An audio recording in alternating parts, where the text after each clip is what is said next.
careful, Charles. Kane. Pull your muffler around your neck, Charles. Kane, I think we shall have to tell him now. Yes. I'll sign those papers now, Mr. Thatcher. You people seem to forget that I'm the boy's father. It's going to be done exactly the way I've told Mr. Thatcher. There ain't nothing wrong with Colorado. I don't see why we can't raise our own son just because we come into some money. If I want, I can go to court. A father has a right to. A boarder that beats his bill and leaves worthless stock behind. That property is just as much my property as anybody's, now that it's valuable. And if Fred Graves had any idea all this was going to happen, he'd have made out those certificates in both our names. However, they were made out in Mrs. Kane's name. He owed the money for the board to the both of us. The bank's decision on all matters I concerning... don't hold with signing my boy away to any bank as I guardian. want you to just stop because... all this nonsense, The bank's Jim. decision on all matters concerning his education, his places of residence, and similar subjects is to be The final. idea of a bank being the I guardian. want you to stop all this nonsense, Jim. We will assume full management of the Colorado load, of which I repeat, Mrs. Kane, you are the sole owner. Where do I sign, Mr. Thatcher? Right here, Mrs. Kane. Harry, I'm asking you for the last time. Anybody think I hadn't been a good The sum of husband, a father? $50,000 a year is to be paid to you and Mr. Kane as long as you both live, and thereafter to the survivor. Well, let's hope it's all for the best. It is. The Union forever! The Catholic anti-Jack! Why I can't raise my own boy is more than I can understand. Go on, Mr. Thatcher.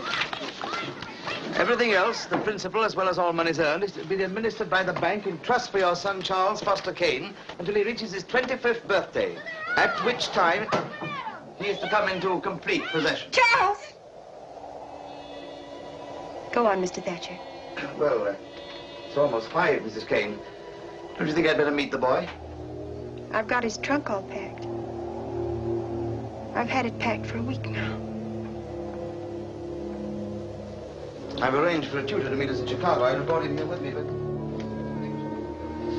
Charles! Looky, Mom! Better come inside, son. Well, Just that's right quite by a me, snowman. Mom. Did you make it all by yourself, my lad? Maybe I'll make some teeth and whiskers.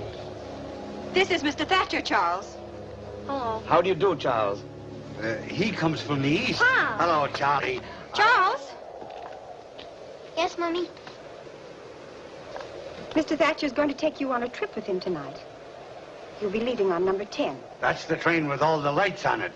You going, Mom? Well, no, your mother won't be going right away, Charles, but she'll...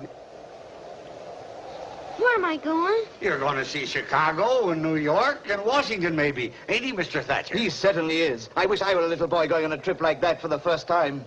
Why aren't you coming with us, Mom? We have to stay here, Charles. You're going to live with Mr. Thatcher from now on, Charlie. You're going to be rich. Your ma figures.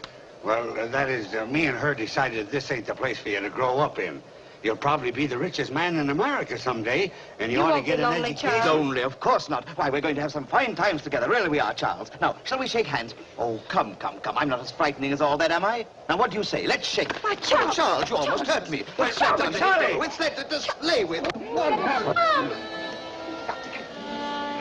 You're... I'm sorry, Mr. Thatcher.